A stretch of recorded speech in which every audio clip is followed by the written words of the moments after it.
네, 다음은 경기도로 가보겠습니다. 이 고3 학생들 운전면허 따는 비용을 최대 30만 원까지 지원하는 사업이 시작됐는데 이게 논란이 되나 봐요. 어떤 네. 사업입니까? 이게 이제 경기도교육청이 올해 처음으로 그 관내 모든 고3 학생들 대상으로 이제 확대를 한 겁니다. 이 운전면허나 어학이나 뭐 한국사 능력 검정 시험 같은 이 자격증 취득 비용을 지원하기 시작한 건데요. 이전에는 이 실업계 학생들한테만 지원을 했던 건데 이번에 일반고, 자율고, 이 특성화고까지 확대를 한 겁니다. 학생 1인당 자격증 하나에 최대 30만 원까지 지원을 하거든요.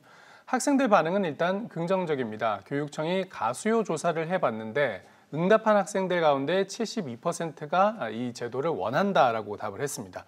특히 운전면허를 취득하겠다 이렇게 말한 학생들이 7만 명이 넘었는데요. 이게 전체의 80% 넘는 수치입니다. 아무래도 졸업 후에 대학을 진학하거나 취업을 앞두고 있는 시점에서 가장 현실적으로 필요한 게 운전면허라는 뜻으로 해석됩니다. 네, 사실 뭐 고3 학생들이 입시 치르고 난 뒤에는 시간을 어영부영 보내는 경우가 많잖아요. 그렇습니다. 그래서 이 취지가 나빠 보이지는 않는데 이게 왜 논란이 되는 거죠? 교사들이 반대하기 때문입니다. 네. 경기교사노동조합은 국회에서 기자회견까지 열면서 372억 원의 혈세가 낭비되고 있다라고 주장을 했습니다. 특히 고3 학생들 가운데는 아직 만 18세가 안 된 경우도 많아서 실제 지원 대상이 제한적일 거라는 점을 문제 삼고 있고요. 또 이미 청년층 운전면허 지원 예산이 200억 원이 편성돼 있는데 이건 좀 중복된다 이런 비판도 제기가 됩니다.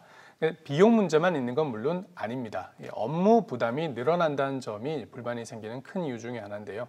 사실 이 고3 학생들을 담당하는 교사들에게 있어서 2학기라는 시기는 수능 원서 접수라든지 수시 접수 때문에 상당히 바쁜 시기인 게 사실입니다.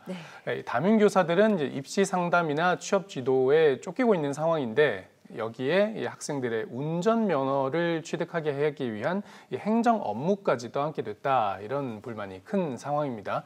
교사들의 역량이 학생 지도가 아니라 행정 업무 쪽으로 쏠리게 되는 거 아니냐 이런 불만이고요.